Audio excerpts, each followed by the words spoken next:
Good morning. Myself Suresh Kumar Bhanchi from KV Jalore, RO Jaipur. Primary activities के अंतर्गत ही सब unit जो है वो पेस्टोरल डिजीज के बारे में जो है वो पढ़ेंगे। At some stage in history, with the realization that hunting is an unsustainable activities, कि प्रिमिटिव सोसाइटीज़ के अंतर्गत हमने देखा कि ह्यूमन ने अपने आप में ये रियलाइज़ किया कि कंटिन्यूसली हंटिंग के द्वारा लाइफ जो है वो कंटिन्यूस नहीं चल सकती, कि अगर हम ऐसे ही हंटिंग करते गए तो एक दिन ऐसा आएगा कि ये सारे एनिमल्स या वाइल्ड लाइफ जो है वो ख़त्म हो जाएगी और हर हंटिंग के लिए जो है उन्हें एक प्लेस से दूसरे प्लेस भाग दौड़ जो है वो करनी पड़ती थी। तो उन्हें अपनी लाइफ को स्टेबल बनाए रखने के लिए कुछ दूसरी एक्टिविटीज़ की तरफ जो है वो अट्रैक्ट हुए या उन्होंने जो है वो कुछ दूसरी एक्टिविटीज़ को जो है वो डिस्कवर किया। Human being might have the thought of the domestication of animals. अब उसने जो है कि उन एनिमल्स को जो है वो हंटिंग की बजाय जो है वो डोमेस्टिकेशन करना, यानी कि क्रेडल ऑफ एनिमल, पशु को जो है वो पालना।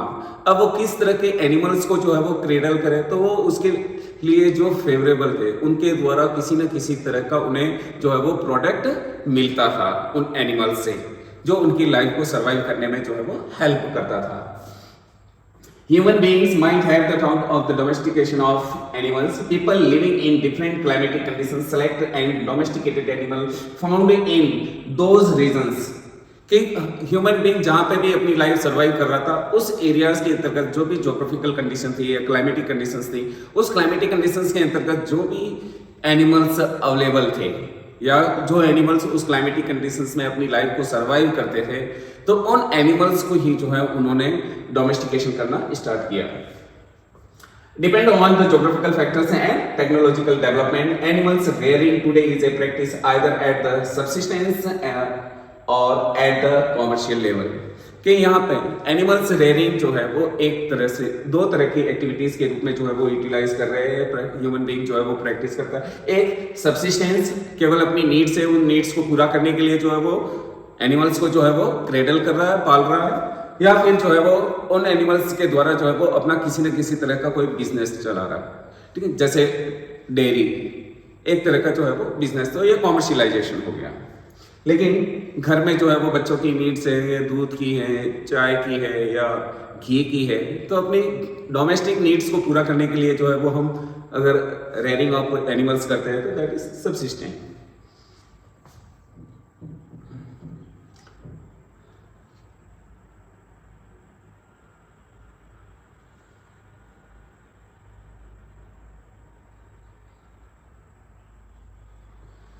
फर्स्ट है इसके अंतर्गत जो है वो नोमेडिक हर्डिंग। नोमेडिक का मतलब होता है कि रेयरिंग ऑफ एनिमल जो है वो एक प्लेस से दूसरे place in search of the water and pasture land.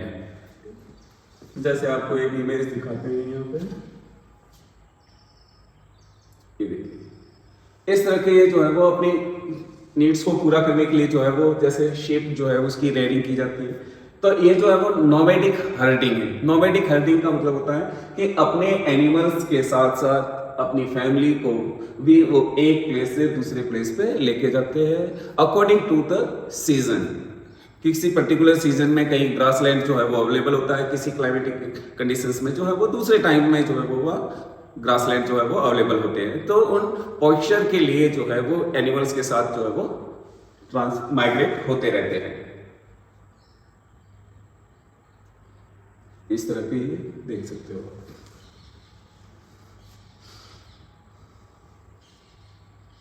Nomadic hunting or pastoral nomadism is a primitive subsistence activity in which the herders rely on animals for food, clothing, shelter, tools and transportation. They move from one place to another place along with their livestock depending on the amount and quality of pasture and water. कि एक animals को जो है वो दो तरह की चीज की जो है वो नीड्स रहती है, एक पॉस्चर लैंड की, दूसरा है ड्रिंकिंग के लिए जो है वो वाटर। तो जहां कहीं पे भी इनकी अवेलेबिलिटी होगी according to the number of animals, तो उस एरियाज के अंतर्गत जो है ये अपने एनिमल्स के साथ जो है वो माइग्रेट होते हैं। Each nomadic community occupier a well identified territory as a matter of traditions, कि हर हर्डर्स को जो है वो पता होता है कि उनके एनिमल्स के लिए जो है वो किन किन एरियाज के अंतर्गत जो है वो ग्रासलैंड या पॉइस्चर लैंड है और वाटर अवेलेबिलिटी है, उसी के अकॉर्डिंग वे अपने एनिमल्स के साथ जो है वो एक प्लेस से दूसरे प्लेस, दूसरे से तीसरे प्लेस माइग्रेट होते रहते हैं। यहाँ पे माइग्रेशन को जो है वो दिखाया गया एनिमल्स के साथ।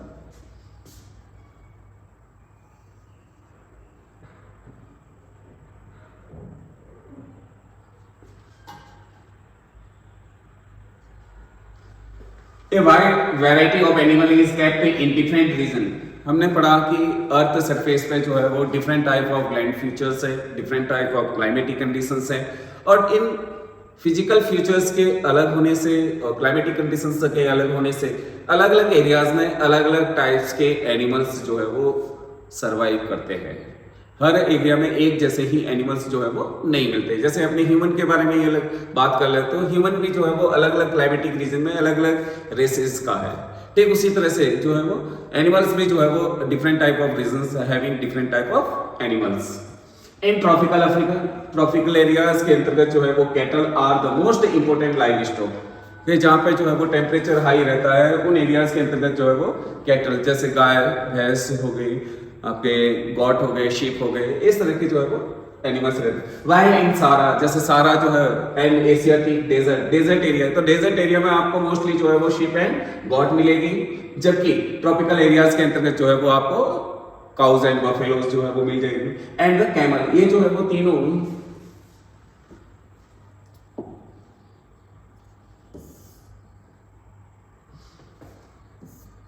डेजर्ट एरिया में किस तरह के एनिमल जो है वो अपनी लाइफ को सरवाइव करते हैं या किस तरह के एनिमल्स जो है वो वहां मिलते हैं, तो sheep, got and camel. And in mountain areas of Tibet, China का एरिया, एंडीज, साउथ अमेरिका या एंड लामा, कि जहां पे माउंटेन एरियाज होता है वहां पे आपको जो है वो इस टाइप के एनिमल्स जो है वो मिलेंगे, लामा और याक टाइप के। And in the Arctic and subarctic area, यानी कि हम ये कह सकते हैं polar and subpolar regions के अंतर्गत जो है वो आपको reindeer are the most important animal, वहां पे जो है वो आपको रेंडियर टाइप का एनिमल। तो आप देखिए ट्रॉपिकल में अलग मिलेगा, माउंटेन एरियाज में अलग मिलेगा, और पोलर रीजन में different type of geographical regions या क्लाइमेटिक कंडीशंस के अंतर्गत जो है वो डिफरेंट टाइप एनिमल्स है।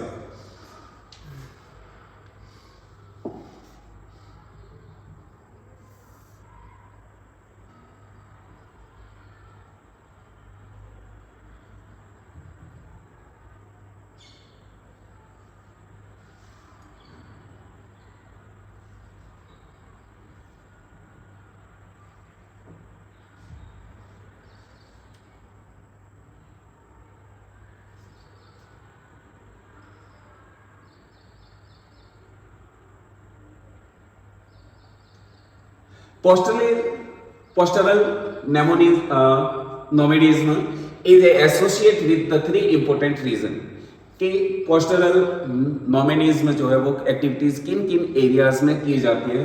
तो ऑल ओवर वर्ल्ड में अगर हम देखें तो ये 3 एरियाज है जहां पे मोस्टली जो है इस तरह की एक्टिविटीज की जाती है। One of them the core region extend from the Atlantic shore of the North America eastward across the Arabian Peninsula in the Mongolia and central China।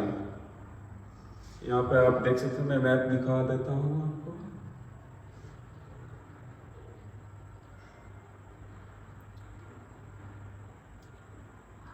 ये अटलांटिक ओशन है। अटलांटिक ओशन का जो है वो ये वेस्टर्न कोस्टल एरियाज यहां से होते हुए सारा अफ्रीका होते हुए ये अरेबियन पेनिनसुला होते हुए मंगोलिया, चाइना तक, सेंट्रल चाइना तक जो है वो इस तरह के एरिया। दूसरा जो एरिया है आप देखिए यूरेशियन एरिया, ठीक है। तीसरा जो है हमारा ये south west Africa, and fourth एक छोटा सा हिस्सा है यहाँ मेडागास्कर। तो इन एरियाज के अंतर्गत जो है वो नोमैडिक हर्डिंग एक्टिविटीज जो है वो की जाती है या पोस्टलिज्म किया जाता है।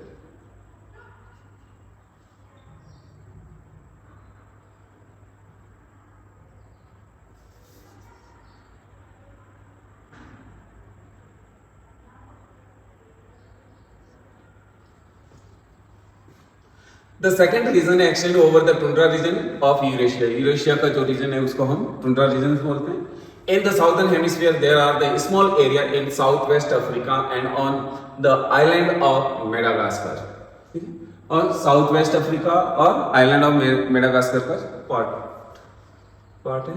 Movement in the search of the posture in the undertaken either over the west horizontal distant or vertical from one elevation to another in the mountainous region। अब आप देखिए जितने भी नोमैडिक हर्डर हैं वे अपने पोस्टलिज्म के लिए एक प्लेस से दूसरे प्लेस पे जाते हैं। अब दो तरह के जो है वो मूवमेंट यहाँ पे दिखाए गए हैं। एक तो प्लेस पे जो है वो एक प्लेस से दूसरे प्लेस पे अपने एनिमल्स के साथ जो है वो मूवमेंट करते हैं। दूसरा इस तरह का जो मूवमेंट है इसको तो हम बोलते हैं हॉरिजॉन्टल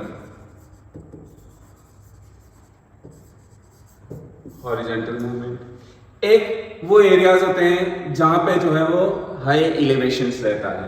हाई एलिवेशन का मतलब हो गया माउंटेन रीजन। तो माउंटेन रीजन के अंतर्गत जो है यहां पे मान लीजिए ये प्लेन एरिया है और ये जो है वो हाई पीक एरियाज है। तो इस माउंटेन एरियाज के अंतर्गत और प्लेन एरियाज के अंतर्गत जितने भी जो हर्डर्स होते हैं ये सीजन के अकॉर्डिंग जो है वो प्लेन एरिया से हाई एलिवेटेड एरियाज और हाई एलिवेटेड एरिया से जो है वो प्लेन एरियाज की तरफ जो है वो मूवमेंट करते हैं अकॉर्डिंग टू सीजन। अब कैसे, तो आप देखिए विंटर सीजन्स के अंतर्गत जो है वो माउंटेन एरियाज का हाई एलिवेटेड एरिया जो है वो स्नोफॉल की वजह से जो है वो स्नो से कवर रहता है। तो इस तरह का किसी भी तरह का यहाँ पे जो है वो पॉइस्चर जो है या ग्रास जो है वो अवेलेबल नहीं होता है। तो इस टाइम पीरियड के अंतर्गत यानी कि विंटर सीजन के अंतर्गत जो है जितने भी हर्डर्स है वो अपने एनिमल्स के साथ जो है वो प्लेन एरिया में आ जाते हैं, क्योंकि प्लेन एरियाज पे जो है वो टेम्परेचर ज्यादा रहता है, यहाँ पे जो है वो स्नो नहीं रहता। तो ग्रासलैंड जो है वो यहाँ रहता है, अवेलेबिलिटी ऑफ द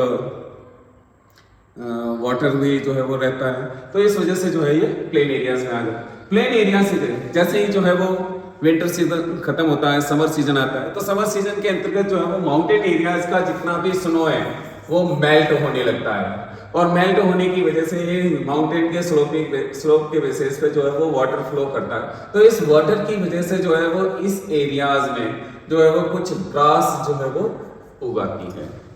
तो इस ग्रास या पॉइस्चर के लिए जो है ये समर सीजन के अंतर्गत जो है वो प्लेन एरिया से माउंटेन एरिया में चले जाते हैं। तो इस तरह से सीजन के अकॉर्डिंग अपने एनिमल्स के साथ जो है वो माइग्रेट होते हैं।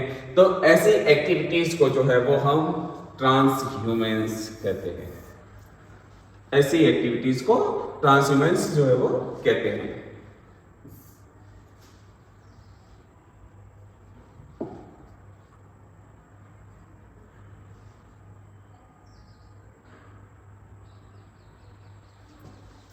In mountain region such as Himalayas के अंतर्गत जो है इस तरह के नोमैडिक हर्डिंग करने वाले जो है वो कौन कौन से ट्राइब्स है, जैसे Gujjar, Bakarwal, Gaddis, Bhotia migrate from plain to the mountain in summer and to the plain from the high altitude pasture in winter.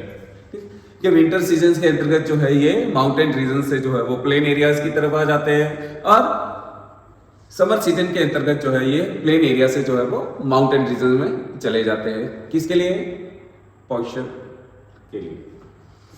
Similarly in the tundra region, इसी तरह से जो है वो टुंड्रा रीजन में भी एक्टिविटीज हो जाती हैं। टुंड्रा रीजन के अंतर्गत जो है कि वो समर रीजन के अंतर्गत जो है वो साउथ एरियाज की तरफ आ जाते हैं, जबकि विंटर सीजन के समर सीजन के अंतर्गत जो है वो नॉर्थ एरिया की तरफ चले जाते हैं, जबकि समर सीजन के अंतर्गत जो है वो नॉर्थ में चले जाते हैं, जबकि विंटर सीजन के अंतर्गत जो है वो नॉर्थ से साउथ की तरफ आ जाते हैं।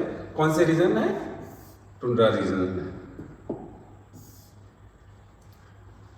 The nomadic herder move from the south to north in the summer and from the north to south in winter season. The number of coastal nomads had been decreased and the area operated by them shrinking this is due to कि वर्तमान में जितने भी nomadic hurting हैं उनका जो area है वो धीरे धीरे कम होता जा रहा है। अब क्यों कम होता जा रहा है, तो उसके यहाँ दो कारण बताए गए हैं।